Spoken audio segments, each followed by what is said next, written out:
Welcome to my YouTube channel. Rampur नाम का एक गांव था।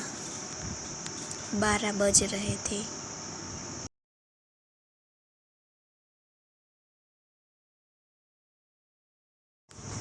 पूरा गांव अंधेरे में सो रहा था और हवा इतनी तेज चल रही थी। इस गांव में रामू और राहुल नाम के दो लड़के रहते थे। राहुल बहुत ही बहादुर था और अपनी बहादुरी दिखाने के लिए रामू को कहता है कि मैं इस गांव के कब्रिस्तान में जाकर आऊँगा और मुझे कुछ भी नहीं होगा। ये सारी अफवाहें हैं। ऐसे बोलकर राहुल 12 बजे जाने की तैयारी कर रहा था और रामू से बात करके वो चलने लगता है और मन में कहता है ये सब बकवास है, ऐसा कुछ भी नहीं है, ये सारी मन गढ़ंत कहानियाँ हैं, ऐसा कुछ भी होता नहीं है। ऐसा बोल के विचार के वो चल पड़ता है अपने घर और रात के 12 बजे वो चला जाता है। हो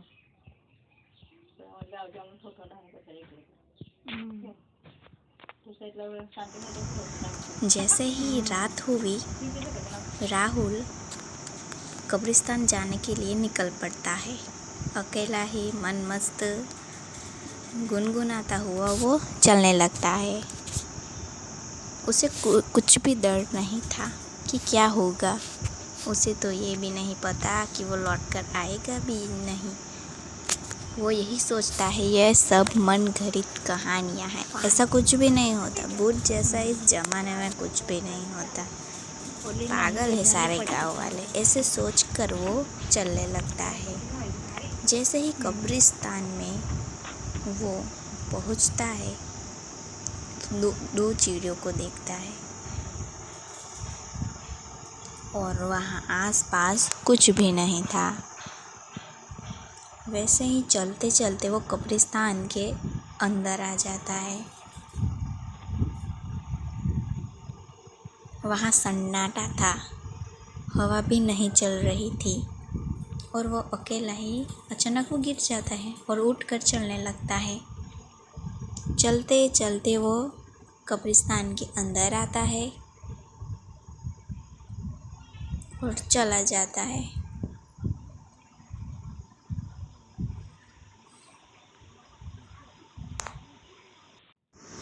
वो सोचता है सभी गांव वालों को आज मैं बता ही दूंगा कि भूत जैसा कुछ भी नहीं होता। और इतने में उसे लगता है कि उसके पीछे कोई है और वो डर जाता है और वो और तेज़ चलने लगता है। उसके ऊपर वो दो चिड़ियों को देखता है जो उसे ही देख रही थी। वो सोचता है ये दो चिड़ियाँ मुझे ऐसे घूर क्यों रही है, जैसे मेरे कोई पीछे भूत हो। ऐसे ही उसे कुछ कदमों के आने की आवाज़ें आती है। जैसे ही वो थोड़ा दूर जाकर अपने पीछे जैसे ही देखता है तो वहाँ कोई भी नहीं था और वो सोचता है ये शायद मेरा वहम होगा। ये सोचकर वो आगे चलने लगता है। कब्रिस्तान बहुत ही भयंकर था, बहुत ही ज़्यादा डरावना। चामा चिड़िया उड़ रहे थे। जैसे ही वो आगे चलने लगता है तो उसके ऊपर ही एक चुड़ैल थी जो बहुत ही डरावनी थी। पर राहुल उस चुड़ैल से अनजान था। उसे पता भी नहीं था कि आज उसके साथ क्या होगा। वो चलता जाता है और अचानक धुआं सभी जगह धुआं आ जाता है और वो सोचता है ये क्या हुआ। सभी जगह धुआं ही धुआं है और आकाश में पंछी उड़ रहे थे। और तभी वो आगे चलता है और पीछे से उसको आवाज़ आती है, मेरी कब्र से हटो, तो मेरी कब्र के ऊपर खड़े हो। जैसे ही वो पीछे मुड़कर देखता है तो रमेश मौत 1998 लिखा होता है। ये देखकर वो डर जाता है। उसे लगा कोई है और वो गिर पड़ता है। और वो दूसरी तरफ वो चुड़ैल देखती है उसे। जैसे ही वो आगे दौड़ने लगता है, वो बहुत ही डर गया था और आगे चलने लगता है।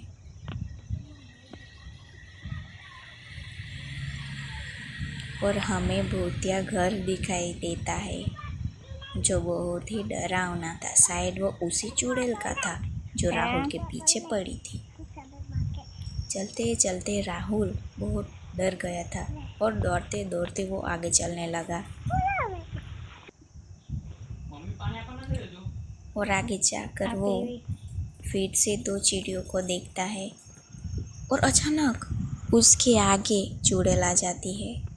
वो बहुत ही घबरा गया और चुड़ैल आकर बैठकर उसे बोल रही थी, तुम्हारा ही इंतज़ार था मुझे राहुल, अब बारी तुम्हारी, तुम भी मेरी तरह भूत बन जाओगे।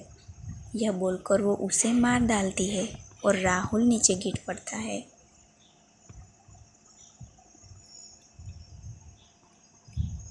राहुल की आखिरी सांसें चल रही थी। अब वो चुड़ैल उसे लेकर यहाँ से जाने के लिए सोच रही थी। राहुल ने सोचा नहीं था कि मेरे साथ कभी ऐसा भी होगा। क्या आप जाना पसंद करेंगे?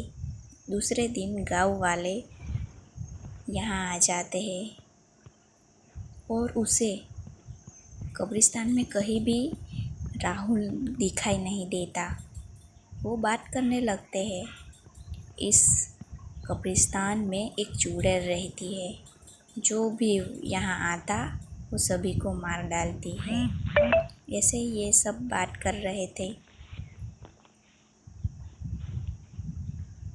और कब्रिस्तान में पूरे गांव वालों को बता देते हैं कि अब यहाँ कोई भी ना आए।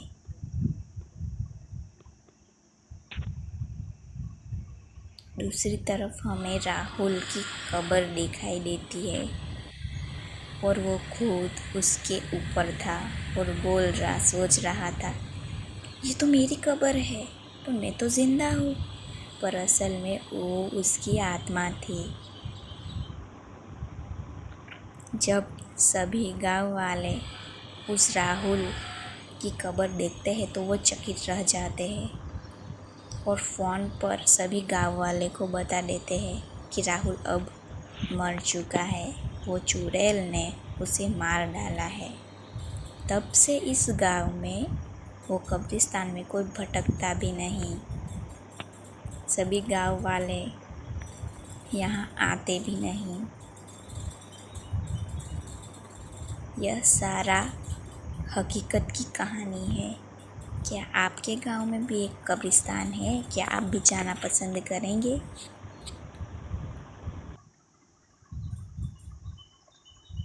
और राहुल की कब्र से एक हाथ दिखाई देता है।